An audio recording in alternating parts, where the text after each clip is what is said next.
Is game of the week in the Big 12, Colorado Buffaloes at TCU Horned Frogs edition of the Big 12 Experience on the Sports Gambling Podcast Network is brought to you by our Patreon score exclusive perks, contests, including our NFL win totals contest at a $1,000 prize. Join today at sportsgamblingpodcast.com/Patreon. And hey, it's football season, so we're brought to you by Underdog Fantasy. Underdog Fantasy is offering a chance to win $15 million in prizes with Best Ball Mania. Use the promo code SGPN at Underdog Fantasy for a 100% deposit bonus up to $100.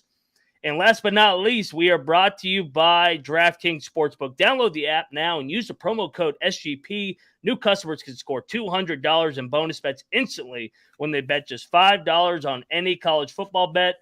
Only on DraftKings Sportsbook with the promo code SGP.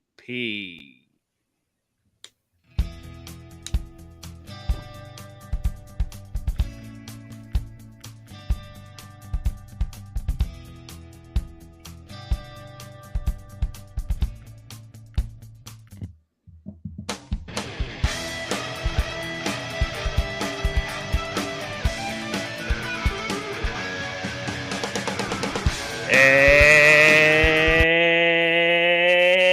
welcome, everybody, back to the Big 12 College Experience, part of the Sports Gambling Podcast Network. It is game week, and we are debuting a new show on the Big 12 College Experience, Game of the Week. And we are actually, this is a unique episode because it's a Big 12 team bringing in a new Big 12 team. The Colorado Buffaloes are coming home back to the Big 12.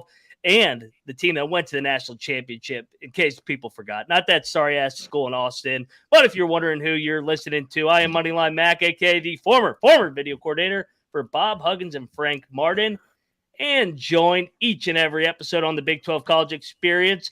First up, he was born in Provo, Utah. He's got family in Ames, Iowa, and he lives in Morgantown, West Virginia. He's got it all. He's a walking contradiction, rambling Rush. Rush, you excited for this new episode, man? Dude, it's great. It's, the team previews are fun. Yes. But I'll tell you what, now we get the games. We get a little bit of the future Big 12 opponents in here, get a little taste of next year. Hey, this is the most fun league in college football. And now we really, really get to cover it. I'm so excited. I'm so excited for the guests on today too. Indeed. And you wondering who that third voice on the Big 12 College Experience, you know him, he's got a little bit of everything in this damn league. He's got family. It's a family civil war, whether it's in Stillwater, Norman, Waco, Fort Worth. Got a seed spread along, whether it's in Orlando at the Bounce House, in the Natty, soon to be Morgantown. He's the Big 12 guru. Troy Chewning, how about we talk a little Buffaloes and Horned Frogs, my man? I actually thought you were going to insult the team in Ann Arbor. I really did think you were going to say something about them beating Michigan, not just throwing Texas under the bus for the 700th time, but I should have expected it. I'm ready to talk. I was going to say, I'm ready to talk a game that one way or the other, we're going to be able to spin this and say that the Big 12 really, really fucking won this week one matchup. So it's going to be a good one. Well, we are going to talk Colorado Buffaloes because they got the same amount of national championships as those Texas Longhorns that we're talking about since the year 1991, in case you people forgot. But before we bring on our special guests, leading off with the Colorado Buffaloes, I got to talk about DraftKings because college football fans, are you ready for week one? Because DraftKings Sportsbook is hooking you up on a can't-miss offer starting all season long. This week, new customers can bet just $5 on college football and score $200 in bonus bets instantly. Hell, man, anything can happen in college football. We saw with TCU last year going from unranked to the national championship in dynasty mode.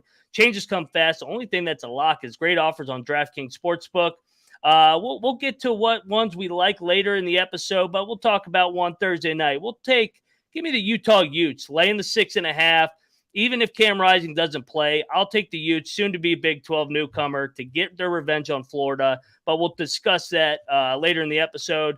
Life's more fun when you get in on the action. Download the DraftKings Sportsbook app and now use the promo code SGP. New customers can score $200 in bonus bets instantly when they bet just $5 on college football. Only on DraftKings Sportsbook with the promo code SGP. The crown is yours. And of course, If you got a gambling problem, please call 1-800-DraftKings.com/sportsbook for details and state specifics for responsible gambling resources. Bonus bets expire 7 days with insurance. Eligibility deposit restrictions apply. Terms at DraftKings/sportsbook/football terms. And we're back on the Big 12 college experience. My Tyreek Hill toe tap on the sideline wasn't as good there. But hey, enough beating around the bush. Let's bring in our, by the way, this is the first guest on the Big 12 college experience, debuting the game of the week. And we are bringing on everybody watching on youtube.com/the college experience. Kevin Borba from Locked On Buffs.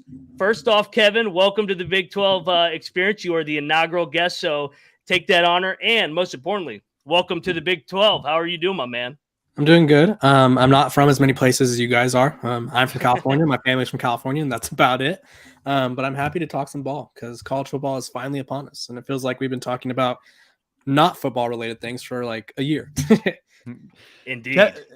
Kevin, thank you so much for coming on. We're excited. We're excited you're joining the Big 12. We'll definitely get to this season here in a second. But before we do, kind of already looking ahead to 2024, what are you looking forward to the most joining back up in the Big 12? What is Colorado's going to be placed in this new, I guess, Big 12, Big 16? Who knows? It might be 18 or 20 by the time we get there. I know. I'm most excited to see who kind of cements themselves as the face of the conference. I think even despite the bad blood between Oklahoma, Texas, and the rest of the conference, I think we can all admit that they were kind of the faces. They were kind of the brands that everybody thought of. And so I think when you look at the Big 12 now, I would say it's up for grabs. And so whether it's Utah, Baylor, UCF, TCU, whoever it may be, I think there's an opportunity for someone, maybe even Colorado, if everything goes right, to kind of take over as the face of the program or the face of the conference. And so I think that's what I'm most excited about because there's a lot of good teams, a lot of good programs. And so it's going to be super competitive. So that's what I'm most excited about.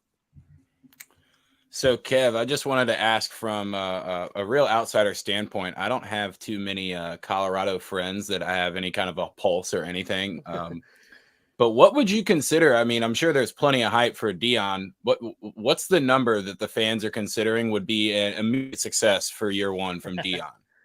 Oh, that's a tricky question there. Do you want like the fans or like what there's okay, I'll give I don't want to know the realistic one. I want to know what the fans are thinking. Like, okay, so my expectation or like ceiling has been 6 wins. That's been my personal ceiling. I think while they do play all of the good teams in the Pac-12, they do get Stanford, Arizona, and a couple of the other winnable games. The fans are all over the place. Obviously, if you guys go check out like my podcast, I did an episode today where I talked about all the gambling that's been going on for Colorado. They have some of the most bets placed for national championship wins and Pac-12 title wins. And so I would say the fans are expecting a lot. When I went to the spring game, because I had just started covering Colorado, that was my first time out there in Boulder. You would have thought it was like the Georgia spring game. Like it was sold out. It was snowing, which as a Californian, I was not ready for because my weather app lied to me. I'm just going to put that out there. But it was snowing. The fans were all out in full support, and it was pretty rowdy. So the fans are very much bought in. I feel like that's a tough question to answer because I feel like their expectations might be more than what I would expect. I think that's fair. Kev, I did listen to your show this morning leading up to this show, and I know that you talked about kind of the hit piece, we'll call it, on their offensive line and defensive line. Mm-hmm. So, like, with Dion coming in, and obviously he's done it a different way, and a lot of it's ruffles people's feathers the wrong way that are more of the traditionalist, build your roster, freshmen, sophomores. But I mean, that in 2023, I mean, with the transfer portal and NIL, that's just not legitimate. What is your biggest concern of where this team maybe could go under that win total, where maybe this does become a complete train wreck? I don't think it's going to be a complete train wreck like some people are already dancing on his grave. But what would be, if they are to completely implode, what would be the reason? Yeah, I think the offensive line. I thought so. Part of the hit piece, which you're talking about, was Tom Luginbill, I believe is how you say it, from ESPN. Yep. My only I won't say beef with it. My only quarrel with his take is that it feels like people, when it comes to Deion Sanders, they either want to be extremely like he's going to win a championship, or they want to be like he's going to fail miserably and be the worst thing ever. I don't think there's a middle ground, which is kind of the unfortunate part for the team. and for the players. I think realistically, we're kind of losing track of what can actually happen is the players can have these unrealistic expectations, whatever it may be. But the offensive line is my biggest concern. I went through their PFF grades from last year, which the analytics are kind of a crutch for me. I don't like to heavily rely on them, but I do like to use them. And they didn't really have that many high graders. Their second highest grader was just deemed ineligible by the NCAA thanks to their transfer rules, their second time transfer debacle thing, which has been going on. So they have a kind of mix and match offensive line group that concerns me. The defensive line, they brought in guys that one of them led Arkansas in sacks. The other one was a key contributor for Florida State. So they have guys with experience on the defensive line. The offensive line, though, is where I am the most concerned. Even with the Pac-12 defense is not really being known for being that style. If you can't block for your quarterback, it makes life difficult. So we've talked a lot, kind of hinted around Coach Prime, but specifically on the Coach Prime topic is he's clearly come in, changed the culture for some things. It, maybe a train wreck. Some things, hey, we may be national champions here coming soon. There's obviously middle ground to each of this. He's cleared out rosters. He's allowed players to have their Twitter handles on the back. He's been like, hey, if you're fight, we all fight. Definitely different. And things could play out great. Things could play out bad. Most likely it'll be somewhere in the middle. What are some of his decisions that you really support him in? Like that was a great decision Coach Prime made. And maybe some of the decisions where you're like, ooh, I don't know how I feel about that one. We'll see how that plays out. Yeah, I think for one, the one that everybody's, and probably the question that you want me to address too, is the cutting people or kind of telling the players to hit the portal because he's bringing his luggage and it's Louis. Realistically, was that harsh? Yes. But is college football a business and will it forever be a business? Yes. So if he doesn't win games, he loses his job. The transfer portal is there, and right now it's not really regulated like it should be. I think it will be regulated eventually. And I think we'll kind of look back. This is the Kenny Pickett fake slide moment. I think Coach Prime using the portal in this manner is the equivalent. But he's not breaking any rules. It's a business at the same time. If you hear him talk about the team that he inherited, he met the team and he went to meet a position group. He didn't say which one. And they were blasting music on a stereo or boombox or whatever. They had their feet up on the table. They were on their phones, not really acting, I guess, respectful in a manner to a coach who is coming over because your coach got fired because you guys were bad. I saw Colorado players making TikToks about losing last season like it was a joke. And so I think that's kind of the one where I'm probably against the grain there. I agree that it was necessary. Was it nice? No. But is this the business of kindness? Not really. The fighting thing, I think that was another thing blown out of proportion. I think it's just kind of back your teammate up. I don't think he wants them to go get into brawls every single week, unless he does, and I'm totally misreading that. But I don't think that's what he wants there. I don't know. I feel like there's kind of a reason for everything. At the end of the day, when his tenure is said and done, we'll figure out what works and what doesn't. And his whole tenure at Colorado will be a wise tale for years to come. So it's funny that you brought up after my first question some of the weird money that's coming in. A lot of weird money on Colorado. The funniest one that I've seen so far, and I want to get how realistic this take is because I might be kind of on this, but Dur Sanders is the highest liability to win the Heisman Trophy at 125 to 1. There were a few bets that came in at $1,000 already on him. So yes, how are we getting behind that? Are we sprinkling a couple dollars on that? So I live in California.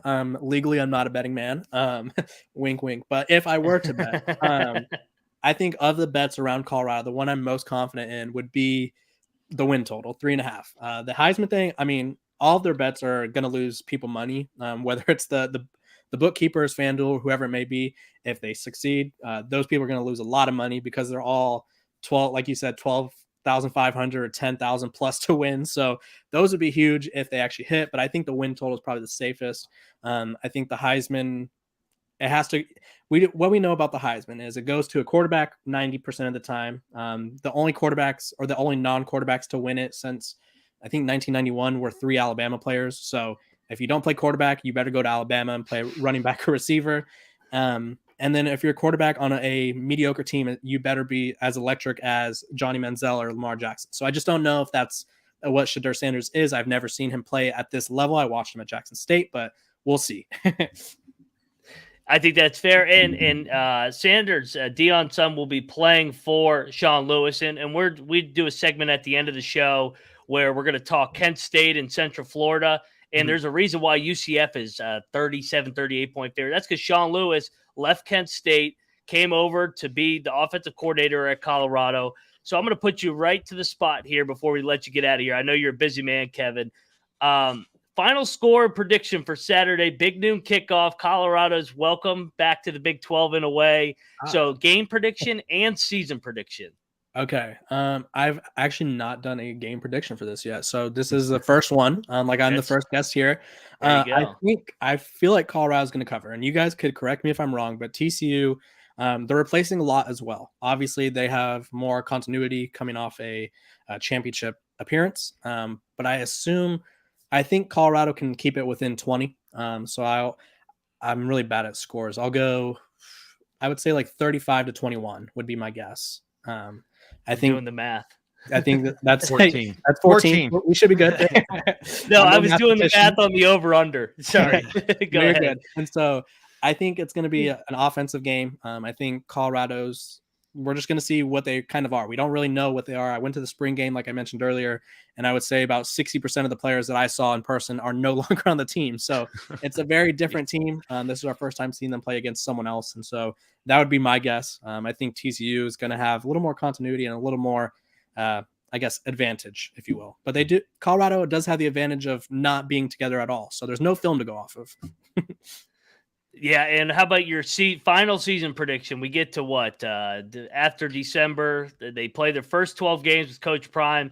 What is their final record, and do they get over 3.5? I think they get over 3.5. I think their record will probably be 5-7 or on the high end 6-6. I don't want to be like 9 wins or anything crazy. Like the bettors out there, I mean, if they got money to burn, they could send some over to the Kevin Borba Foundation. We're always taking money, but I would probably go 5-7. Feel safe. I like it. Never as good as it seems, never as bad as it seems. Just to verify, 35-21 for Kevin's prediction on the Colorado opener at TCU, which would be Colorado covers and the under. Those watching on youtube.com/the college experience. See, the over-under is set at 63.5, so anticipating some points on Saturday. Hey, everybody, get over there and subscribe and follow Kevin's good work on Locked On Buffs. You got anything else you want to plug here, Kevin, before we let you get out of here? Yeah, I cover the entire Pac-12 for Athlon, so go check me out there. I'm kind of covering what will be the last run of the Pac-12. For the Pac-12, which was my actual first employer out of grad school. So unfortunate for the Pac-12 and all the people that will lose their jobs, but go check out my work, and we'll be covering this great season along the way. It's finally football. Amen, Kevin. And once again, welcome to the Big 12, or welcome once again to the Big 12. And we look forward to having you on in the future. Yes, good luck to the Colorado Buffaloes and Coach Prime, and glad to have you back in the Big 12. We will see you later. Thank you, Kev. Yep. See you, Kev. All righty, everybody. Yeah, make sure you get over there and subscribe to Locked On Buffs. Great channel talking year one of Coach Prime. Got the Buffaloes coming back to the Big 12. Before we get to the TCU Horned Frog side of things, I got to get us paid one more time because we got to talk about Underdog Fantasy. August is almost over, and you know what that means. Time is running out for you to draft your fantasy football team on Underdog Fantasy. Get a championship team ready by getting over there. Best ball on Underdog Fantasy. All you have to do is snake draft it, and hey, no waivers, no trades. You set it, forget it. I forget to set my lineup half the week, so Underdog can do the work for you. Underdog does it all for you. Try it out with the Underdog's Best Ball Mania Tournament, the largest fantasy football contest up to $15 million in prizes, including an absurd $3 million going to the winner. Do you have what it takes to win it all? Get over there and prove it at Underdog Fantasy. The time is now. The last day for you to do your fantasy football team is September the 7th, so just over a week. That is visit UnderdogFantasy.com and find them in the App Store and sign up with the promo code SGPN to get a first deposit doubled up to $100. That's the Underdog Fantasy promo code SGPN. Troy, any specific Underdog plays that you like prop-wise in week number 1? I know we've kind of teased some Dylan Gabriel, or not. Dylan Gabriel. I mean, you've teased that one too. So I've definitely teased a little bit Dylan Gabriel, and with Arkansas State coming into town, I mean, whatever they put up out there, unless they only let them play a quarter and a half or something like that, which I highly doubt. We talk about they're going to be going for the Heisman. I think any kind of yardage props for Dylan Gabriel, both through the air and on the ground, maybe even put them together, a couple of touchdowns. I think Dylan Gabriel is going to be a pretty safe statistical complier this week. You heard it right there. Get over there, bet some Dylan Gabriel props. And hey, if you're concerned with your play, call 1-800-GAMBLER. And we are back on the Big 12 College Experience talking game of the week. Colorado Buffaloes, TCU Horned Frogs. Just had Kevin on from the Colorado side of things, which means let's talk some TCU Horned Frogs fresh off a runner-up in the national championship, and couldn't think of a better guy to bring on than J.D. Sailors from the Lupton Drinking Club in Fort Worth. Get over there and subscribe and like their channel and listen to all the good stuff they got going. JD, welcome to the Big 12 College Experience. Looking forward to many fun years with the TCU Horned Frogs. Hell of a year last year. How you doing, man? Yeah, hey, fellas, happy to be on. I can think of probably a dozen other guys that are better to have on, but, proud to be on nonetheless. JD, we're happy to have you. You're being nice. No, it's great. It's great that you're on. Another thing that was great was TCU last year. Had a very unexpected season, unexpected success. It was awesome to see. They did a good job in the Big 12. However, this year, of course, because of that success, they now have a target on their backs. They're going to get everyone's best shot. How and why does TCU continue their success this year? Yeah, I think it starts with the culture that Sonny Dykes has built, coming from Gary Patterson and everything he did great at TCU. He's a legend. He has a statue on campus, but Sonny Dykes and his staff has really ushered in this culture of continuity and really just kind of staying in within themselves and not really worrying about what's going on the outside. They return a lot of talent and they bring in a lot of talent, but I think Sonny Dykes is the main reason why they can continue success. I kind of want to expand on that almost specifically a little bit, but Sonny Dykes went out of his way to go get Kendall Briles and bring him in for this offense. Yeah, how about that? Have you heard any kind of, Morris and Kendall Briles rumors? Have they been hyped up from any of the practices and whatnot? Do they seem to really like this offense? Yeah, all reports out of practice have been extremely positive with the offense. They're learning the system quickly, and Chandler Morris is getting rid of the ball quick, making plays. He's very, very on target. They're not relying on him to run a lot, which is big given his injury history. But, yeah, he's spreading the ball around. All the receivers are making plays. The defense is doing their thing too. But, yeah, all the reports have been extremely positive out of camp. So, JD, we could talk about how much you guys won all those close games. I think everybody just kept calling you a fluke. And then I think you really shut them up when you beat Michigan in that Fiesta Bowl, which was absolutely fantastic for the Big 12, especially with this expansion where everybody just wants to focus on the SEC and Big 10 nonstop. It was good to see that the Big 12 could compete at that level. And we got good teams in this league, and TCU proved it. And not only in football for you guys, I saw that you guys had your athletic director on, Jeremiah Donati. Seems like a great guy. I know our host over at the College Football Experience and College Basketball Experience, Colby Dant, went to high school with him. Talk about just the culture of TCU now. We mentioned it. Texas and Oklahoma are going out. Somebody is right there to grasp this league by the horns and really be the face of the Big 12 going forward. You guys are really good in football with Sonny Dykes. Mm-hmm. You guys were in the College Baseball World Series, and Jamie Dixon's a hell of a basketball coach. To be honest, you guys were the best athletic department top to bottom, in my opinion, last year. Just speak to the TCU athletic department as a whole going forward, and can they be the premier program in Fort Worth and in the Big 12? Yeah, so I personally have a theory when it comes to athletic programs that the main thing you need to do to be successful is have an administration and a fan base that really buys in. I see a lot of programs, they might invest in football, but they don't really care about their basketball and baseball programs. What's really cool about TCU is they've made a dedicated effort to be good in every sport, and not just the top three, but, women's soccer, volleyball's coming on strong. We have national champions in rifle. It's not just the big three that they invest in. They really make it an overall athletic department culture of being great. So I think given our resources and our dedication, we have as good a chance as any other program in the Big 12, to be that top dog year in and year out. Let's talk about Chandler Morris a little bit, because he was the starter last year. In this game specifically, he goes down. Duggan comes in, has obviously, we've already talked about, an unbelievable season, the backup quarterback for the Chargers now. So he starts, same opponent this year. This can definitely be the game for him to kind of get over that mental hump, especially where he left things last year. But I also think, you sit out a year, you're able to mature a little more, your body heals up. You kind of start to figure things out and maybe figure out your place for things going forward. What do you personally expect from Chandler Morris this season coming up?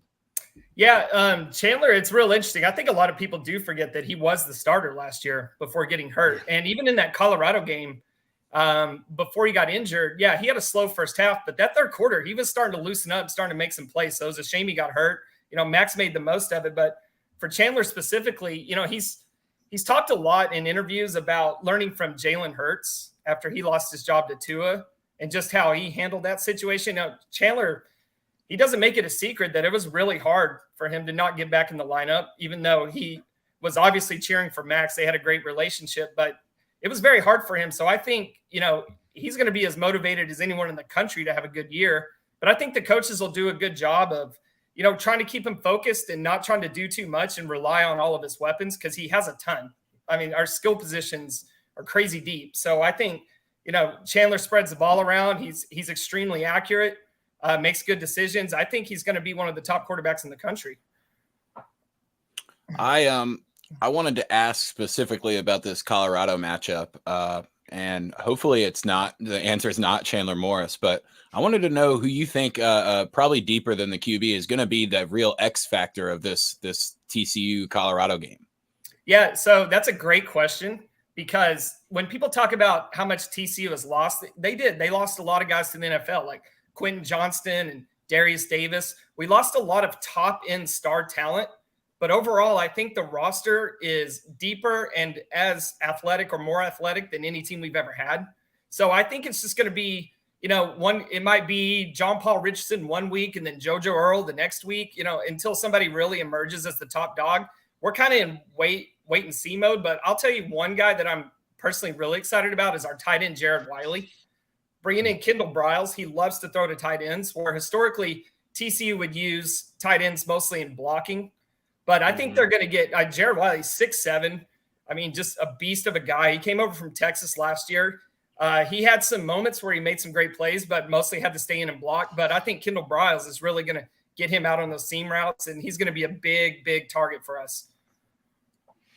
And JD, you mentioned it. I like this TCU team coming into the opener. I know that a lot of people are screaming, "Hey, this is the regression team. They won all these close games." But I think that's also a skill set, and more importantly, a culture of finding a way to win games. We see so many teams lose these games. I got the schedule pulled up right to my left here, and when we previewed you guys, one of the things we talked about, they got to get off to a fast start, because that schedule at the back end, at K-State, at Texas Tech, you're going to beat Texas, so that's a win. Chalk it up. Then you got Baylor, and then you got Oklahoma at the end. I'll put you right to the fire, because I know you're a busy man, and we're going to let you get out of here. But what's your prediction on Saturday's score? Everybody sees the betting odds at the bottom. TCU's laying 20.5, over under set at 63.5. And second, do you think they get off to a fast start season-wise and then finish strong? What's your final season prediction, as well as the Colorado? So a little micro and macro predictions here. All right. If I forget one of the elements of those questions, just remind me. But we'll start with – Sorry, I rambled there. No, you're good. We'll start with the Colorado game itself. So the way I'm looking at this is Colorado is coming in. I don't know how much depth they have. I don't think anybody really knows a whole lot, but I'm going to work under the assumption that they have some skill at the top. They have Shador, they have Travis Hunter, they have Jimmy Horn Jr. They have some skilled guys.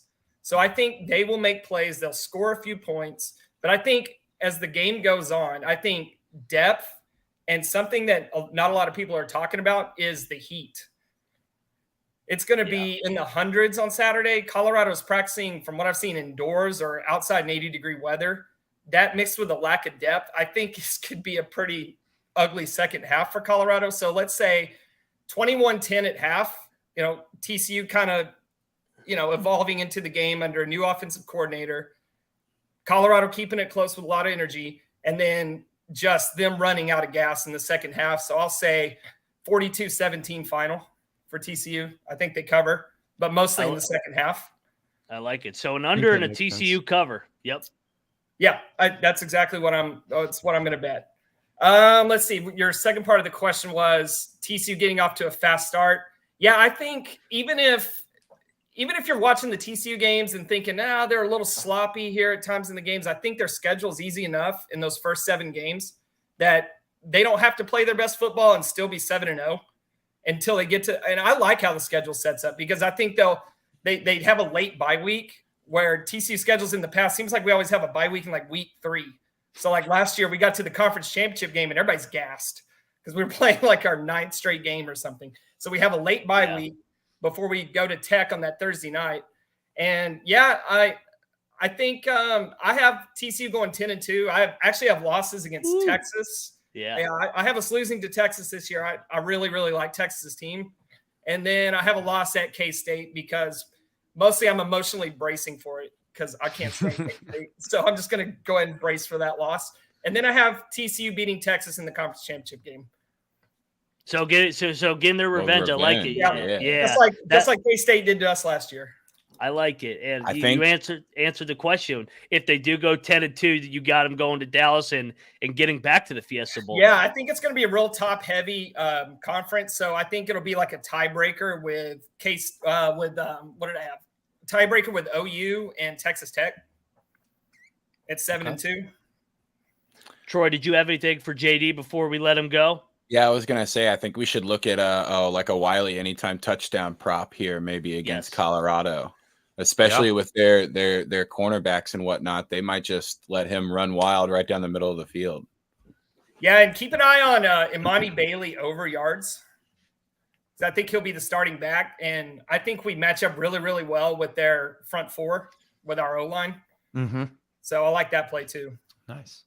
I like it. JD. Go ahead, Rush. I know. Last thing is, JD, I'll make a deal with you. Instead of losing to Texas in the regular season, why don't you beat them and lose to West Virginia? I can't do that because I'm a season ticket holder. We got to win the home games. Yeah. Believe it or not, West Virginia actually usually does well in Fort Worth. Y'all do.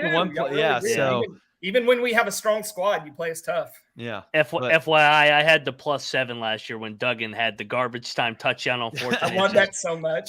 I broke. There might have been something broken in my house. So yeah.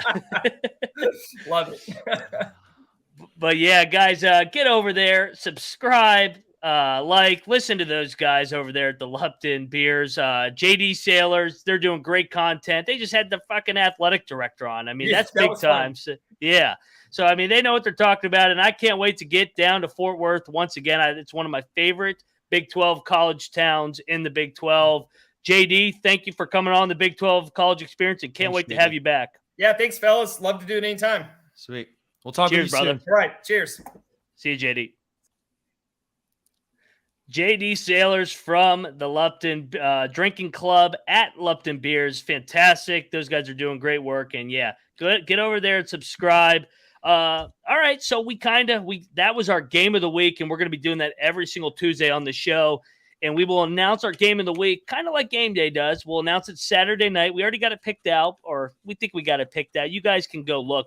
There's actually multiple candidates. There's 3. I mean, Texas and Alabama. Yeah, Texas, Alabama. You got Oregon, Texas Tech, and you got Baylor and Utah. It may be one of those 3. Hey, it might be somebody else. It might be West Virginia, Duquesne. Just kidding. It will not be that. I can guarantee you that. West Virginia might be week 3. Wink, wink. I wonder why. Eat shit pit. But hey, let's dive into week number 1. So we kind of touched on it.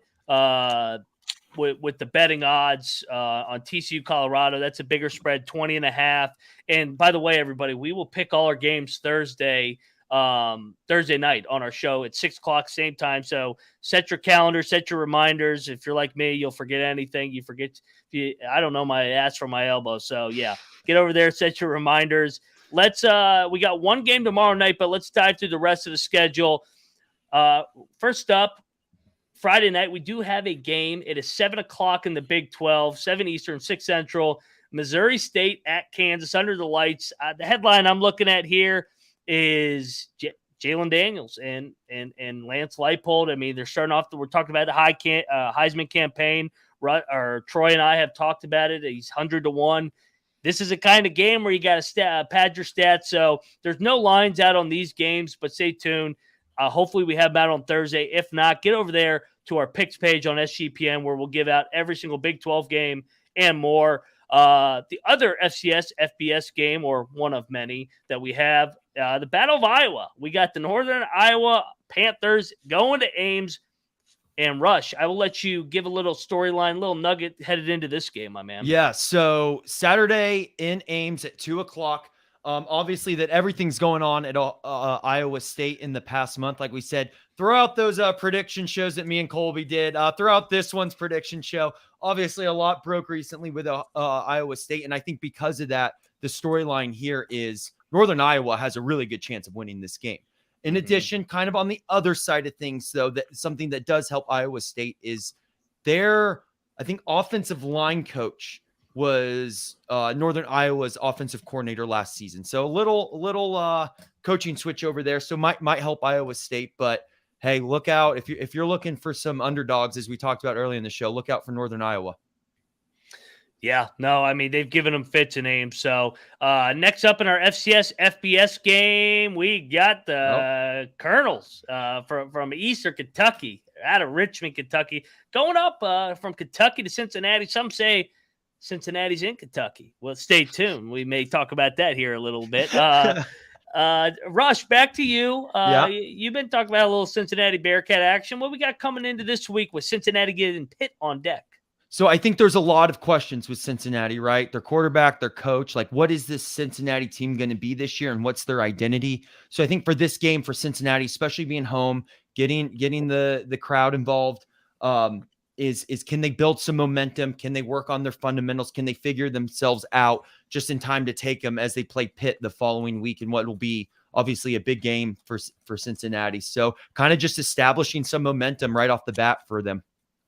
Please, Cincinnati win week 2, please. So, yeah, no, it's going to be interesting to see the Satterfield, Emory Jones era. Real quick, we got, this is going to be a bloodbath. SEMO, out of the OVC, they went to the NCAA tournament on that buzzer beater. They won the Ohio Valley. Troy's got them going 12-0. I got them going 11-1. Hell, if they lose this one, both of those predictions are out the window, but they're not going to. All 5 offensive linemen back, Will Howard. This is going to be quick work. They're going to be up multiple scores at halftime. They may get a little conservative like K-State. They don't really beat teams by 70, but this is going to be a beatdown. Speaking of beatdowns, I think this one will be a beatdown because our guy is leading it off in his Big 12 campaign. There he is, Coach Gundy in the opener. Oh, man. Troy, talk about some Oklahoma State Cowboys headed into this matchup. The one little nugget I have from this game is the last time that Oklahoma State has lost to somebody that wasn't in either 1A or now FBS was in 1943 to Norman Air Station, 20-0. So just keep that in mind. I don't. Well, that was during World War II too, and you had a bunch of all the athletes were in the middle. That's when Army won their national champions. Oklahoma. Yeah. Like that was just what Oklahoma would have had. Yeah, exactly. They just got their ass whooped. Yeah, by themselves. It was I'm not thinking too much about Central Arkansas. This one should probably be kind of a bloodbath too. And Gundy does like to run up the score, so maybe look for some points in this one. Hey, if it's one of the tiebreakers. He's got to send a message to those sorry asses in Norman and Austin. Let's go, Gundy. I got you, man. 40-1. All right, let's from one Bedlam member to the other.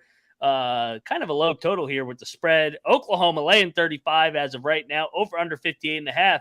Troy, how about your Sooners headed into the opener? I mean, talk about a tough schedule here. I mean, what a rough first game. I was going to talk about the Butch Jones special going on down here in Arkansas State. 5 wins in his first 2 years. 3 of those 5 were against FBS teams. 2 of them were ULM, and one of them was a UMass team that went 1-11 last year. So, yeah, again, just really starting out rough here for Oklahoma. Oh man, they're getting ready for Big 12 play. Hey, they're getting ready for the SEC because the SEC's used to playing Austin P, UT Martin, you fucking name it. From one SEC member to the next.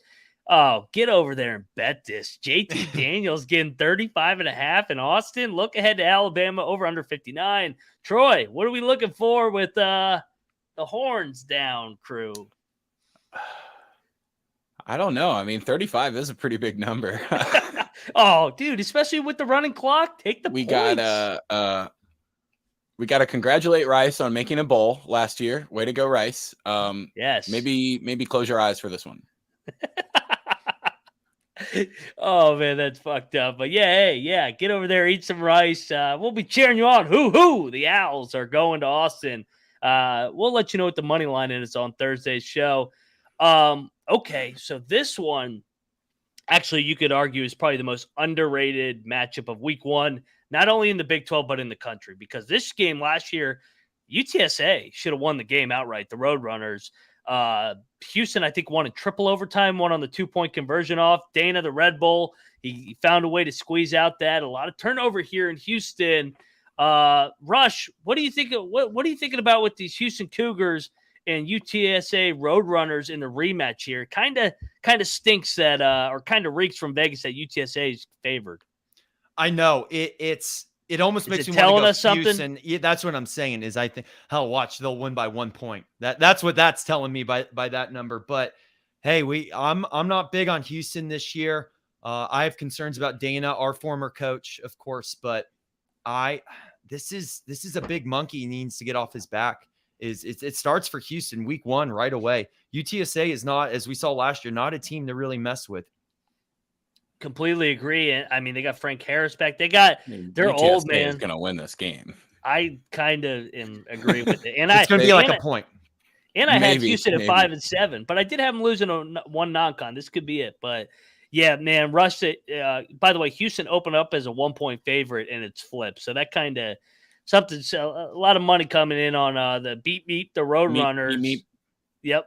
From one Texas school to another, let's go to Wacko Waco. Troy, your Baylor Bears. I guess we could say it's Rush's Baylor Bears too, because Rush gave out them in his future. Go check out our prediction show. I think Rush had him at 18-1 to win the Big 12. Rush's dark horse. Yeah, it is the dark horse, and they're starting off their dark horse against another Texas school, Texas State, the Bobcats. What's the headline for these Bears headed into Week 1 with a look ahead next week on deck?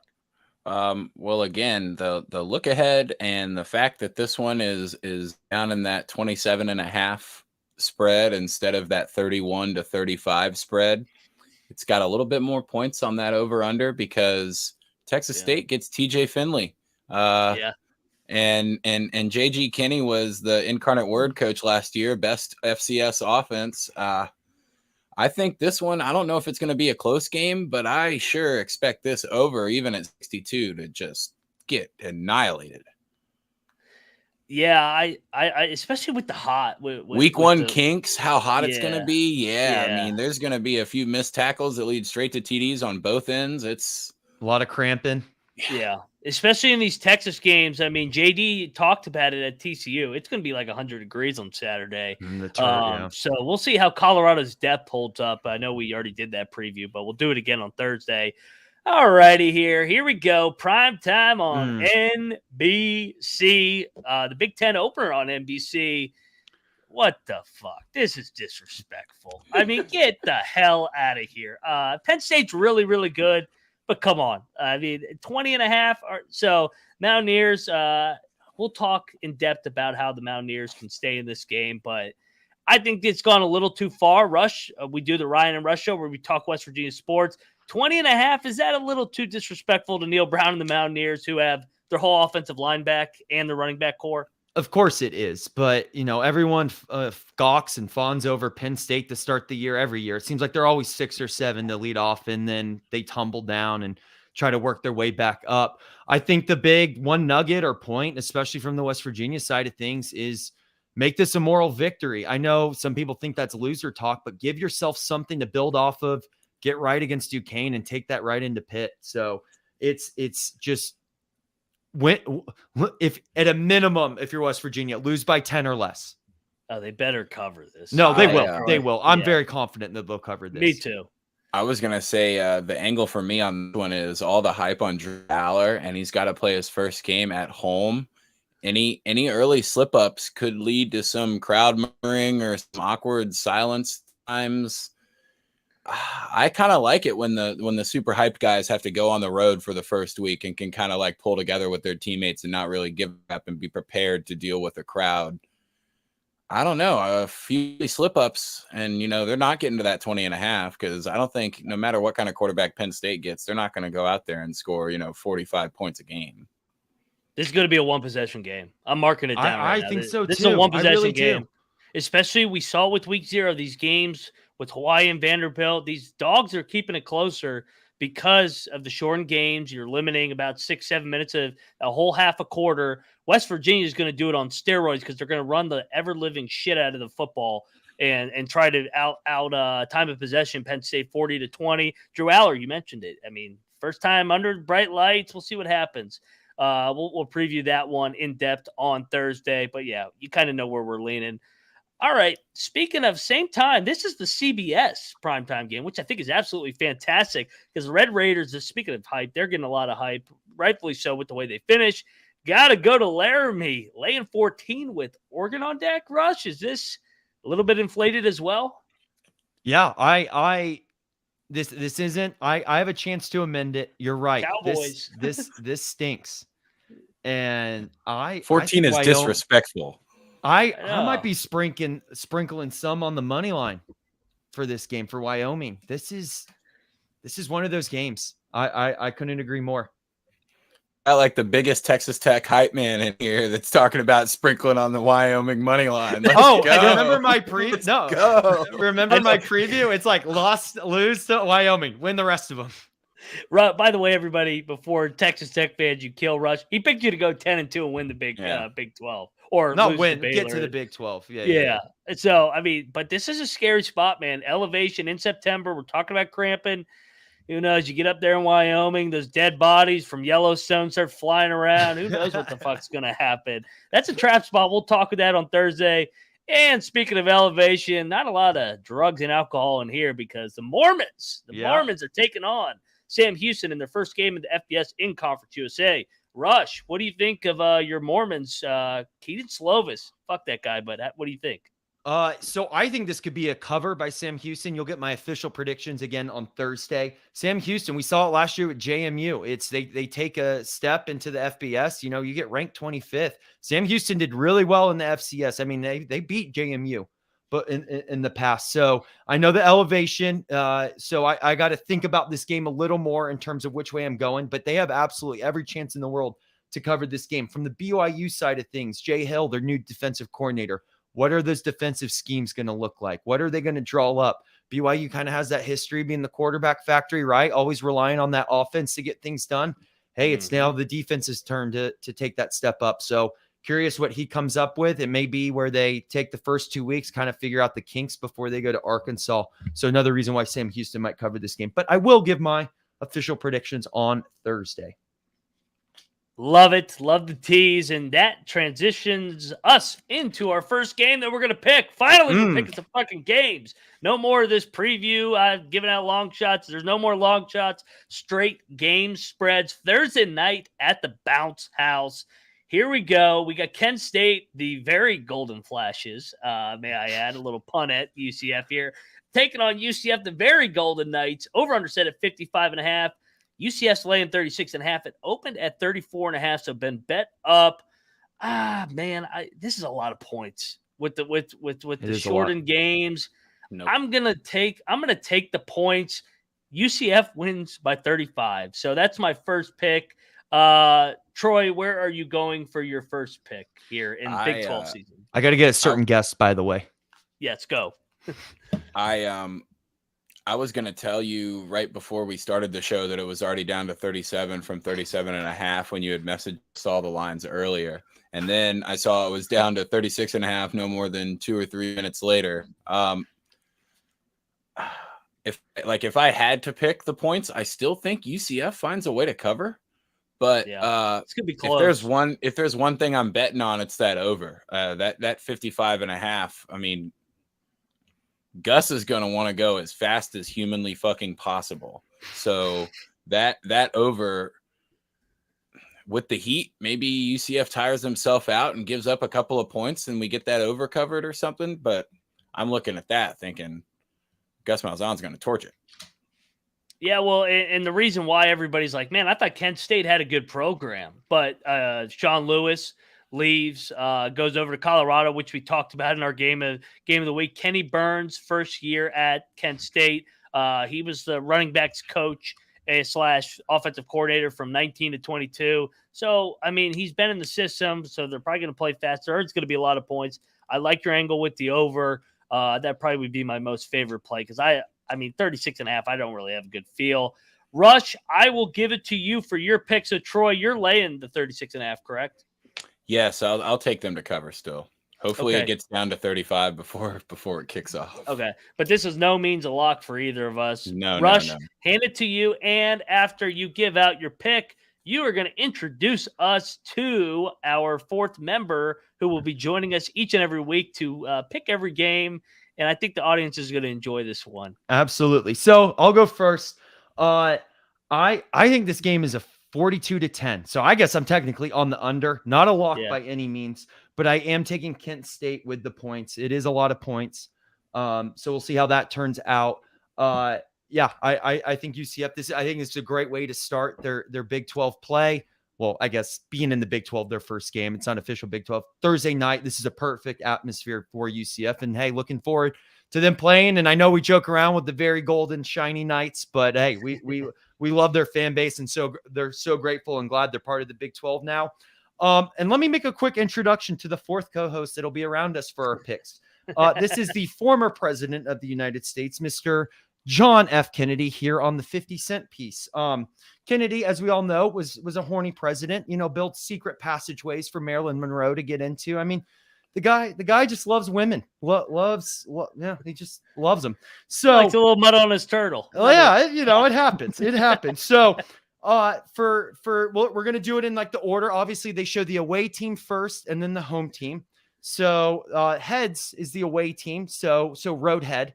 He either wants Roadhead or tail at home. Tail at home, yeah. Roadhead or tail at home. So we'll see how Mr. Kennedy is feeling here. And he is going with Kent State as well. He wants some Roadhead. He wants it down, a little Roadhead at the bounce house. Yes, he does. Yeah, he knows what the hell he's talking about. He's not hanging out in freaking Kent, Ohio. He's going down there to the bounce house. There's some bouncing going on in the car with Mr. Kennedy. By the way, so the ironic thing about the Kennedy coin is we did this last year, started doing this. Sometimes it's as simple as flip a coin. So we'll see if me, Rambling Rush, and the Big 12 guru Troy Chewning can outduel Mr. Kennedy on sometimes just a 50-50 split. So we'll see if we can beat him in the season picks, or it will really be embarrassing if Kennedy wins the pick 'em this year. So to recap, me, Rush, and Mr. Kennedy, the former president, are all on Kent State in the points. Troy's on an island. He's got UCF at the bounce house laying the points. It is ironic that Kennedy is back with, especially because we'll get into the chat here in a minute, because we do have former presidents that come in the chat, aka Donald Trump or Vladimir Putin. I know he's not a former president, but other ambassadors, they were on the college experience. Yeah, in a way. I mean, college experience. He was calling the shots, right? That's what they said. Hey, that's why we bring in Gundy. Gundy will tell us the fucking truth. Kim Jong-un will be on. So, yeah, get over there, subscribe. We're a united show. We're a global show. But before we get out of here, going to Mexico. No doubt. I'm rambling on. Before we get out of here, and like I said, Thursday we will go each and every game, pick every game, our favorite locks, moneyline dogs, maybe get out a moneyline moneyline round robin parlay. First, we're gonna go behind the scenes here, what we were working on leading up to this show. This is a little tribute or a little trailer headed into a unique year where Texas and Oklahoma are on the way out. The 4 newcomers coming in of UCF, Cincinnati, BYU, Houston. This is before we had the Arizona schools, Colorado, Utah. So they didn't make the trailer, but they might make it next year. Hope you guys enjoy. Got to do a sequel.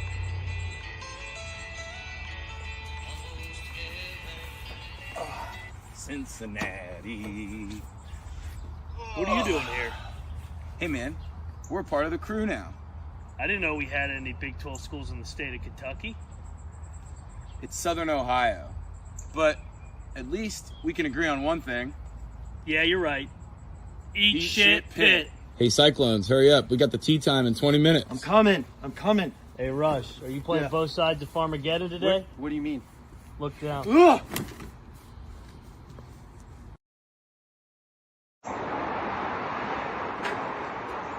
Hey, do you want to play something else? You want to go play football or something? Nah, let's stick to what we're really good at. Oops, good point. Texas and Oklahoma. Yeah, come in. Come on in. Hello, brothers. I would like to share the good gospel of BYU football. Did you know we had a quarterback factory with like Steve Young, Jim McMahon, all those guys? How about joining? This guy doesn't even know what he's talking about. We've been around forever in the Big 12. And we tailgate and have a good time, too. Get out of here, BYU. Ugh. What are you doing? Bounce House, man. You ever been down to Orlando? Play at the Bounce House. How do I do it? Just bounce, man. Let's go. Well, welcome to the Big 12. This is fun. I can get behind this. Let's go Golden Knights. Those were some good times. Really enjoyed it, being part of that group. A lot of wins. But on to better things ahead. Oh! Tried to tell them. They'll be lucky enough to make the toilet bowl. Whether you're new to the conference or going to leave, Whether you love the game or you're way more interested in making money. Beginning after July 4th, we have you covered for the best damn league in the land. We are the Big 12 College Experience. Hey, aren't we forgetting someone? No, I don't think so. Why? Huh. Let's get out of here.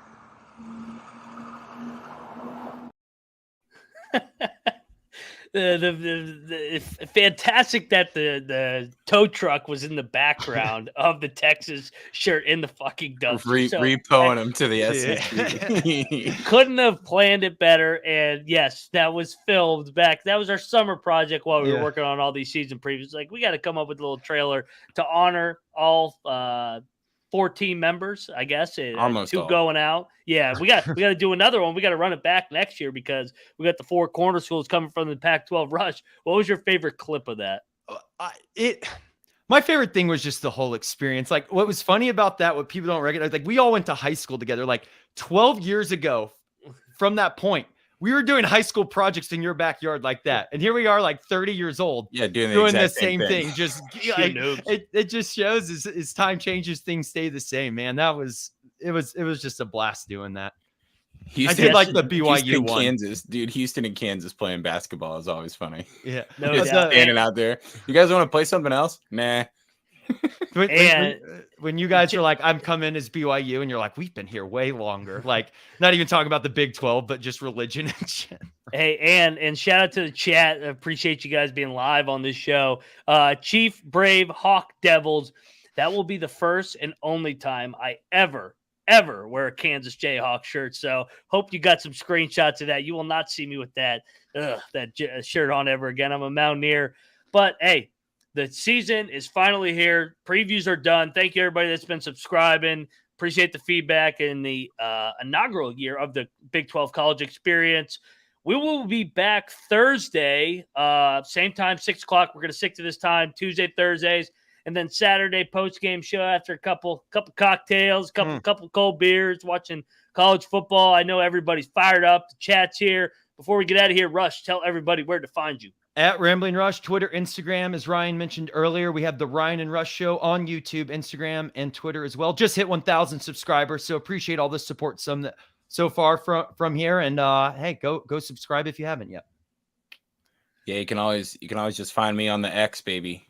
Find me on the X at Troy Chewning, just TroyChewning. Regular full name, no spaces, and yeah, I'm ready for Rice to maybe start the game off like 3-0 and just screenshot that for the rest of the year. No, no doubt. Let's go, Rice. Make sure you close your eyes and hey, throw up the X. Hey, we've been going an hour strong, and don't forget to let it ride.